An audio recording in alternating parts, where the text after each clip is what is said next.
tulunggis po na nagpapakalat ng mga maling informasyon, mga kuis, mga gayas. Sana ba yun? Ayan. Grabe yung pangalan, mga kuis. Ito mga kuis, mga gayas. Ayan o. Ayan o. Ayan po si Jesus. Ang hiya kang Jesus ka. Dapat yung mga nagangalang Jesus ay talagang masunurin sa Panginoon. Pero itong Jesus na to, napakasalbahe mga kuis, mga gayas. Dahil nga po, alam nyo naman po, may nakaraan, may palibre pong sakay ang ating buteng Yormes Comarino. Ang sabi po rito ni Jesus ay, ano daw yun, truck ng basura lang, hiya ka Jesus. Ito po ay talagang bumalag po si Yormes Comarino dahil hindi po iyon truck ng basura. Ito, kinggan po natin mga kuis. Pasok, duduite. Nako po. Pumalag po ang ating buteng Yormes Comarino dahil sa nagpapakalat na ng mga tulunggis ng mga vloggers, na mga trolls dyan sa City of Manila, na kung saan mga kuis, mga gayas, yung palibreng sakay ng City of Manila, sinasabi ng mga hublo ng mga vloggers, mga tulunggis ng mga vloggers, na sasakyan daw iyon ng basura o garbage truck, mga kuis, mga gayas. So ito pala yung buong katotohanan, mga kuis, mga gayas. Ayan. Hindi po iyon garbage truck, mga kuis, mga gayas. Ayun po, sabi po ng ating buteng Yormes Comarino, ang mga batang Manila, fake news po yan. Kita nyo? Hindi garbage o dump truck ang ginagamit sa libreng sakay, kundi ang ating mga Shakman disaster transport trucks ng MCDRRMD. Yung mga bagong Shakman din sa City of Manila, mga kuis, mga gayas. Klaro po yan na hindi po yan dump truck ng basura.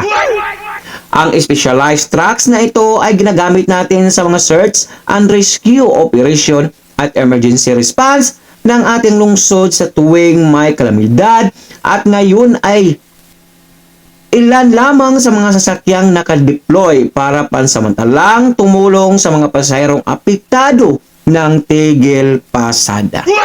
Alam na po natin kung sino yung gumagawa ng ka-fake newsan nito, mga kuis, mga gayas. Ayan, tingnan, sila po yung gumagawa ng mga ka-fake newsan. Isa din siguro yan sa mga trolls, mga kuis, mga gayas, yung nakaraan nating vlog. Mga kuis.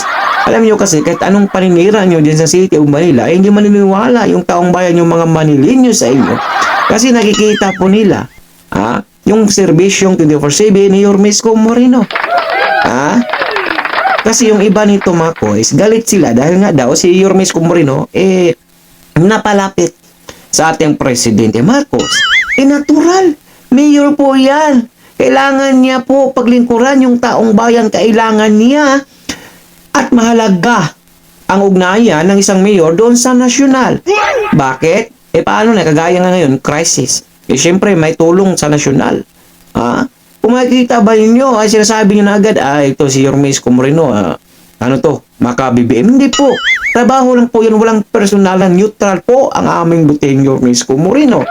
Hindi pa kasi ngayon sa panahon ng politics, mga kuis, mga gayas. Ang nagbabangay ngayon ay mga vloggers lang kapwa ko.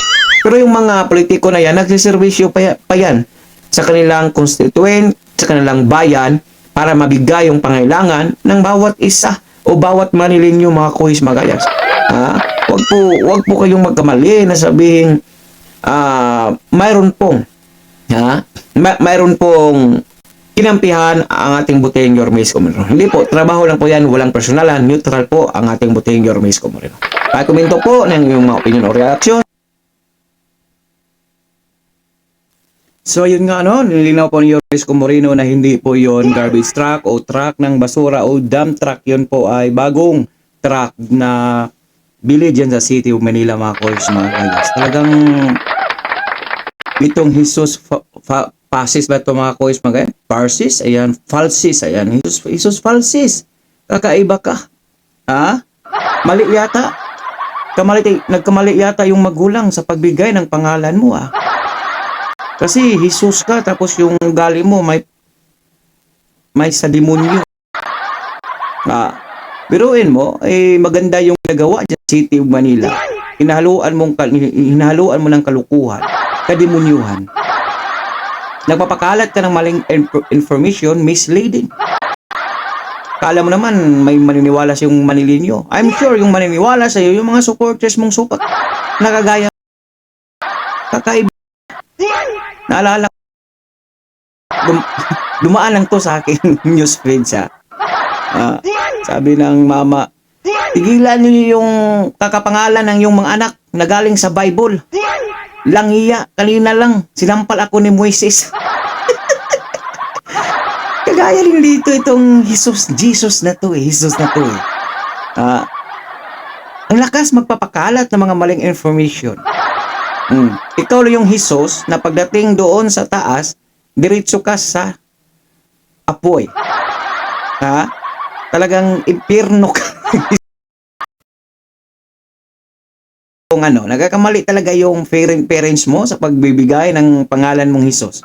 Kasi hindi akma sa ugali mo eh. May Jesus ba na nagpapakalat?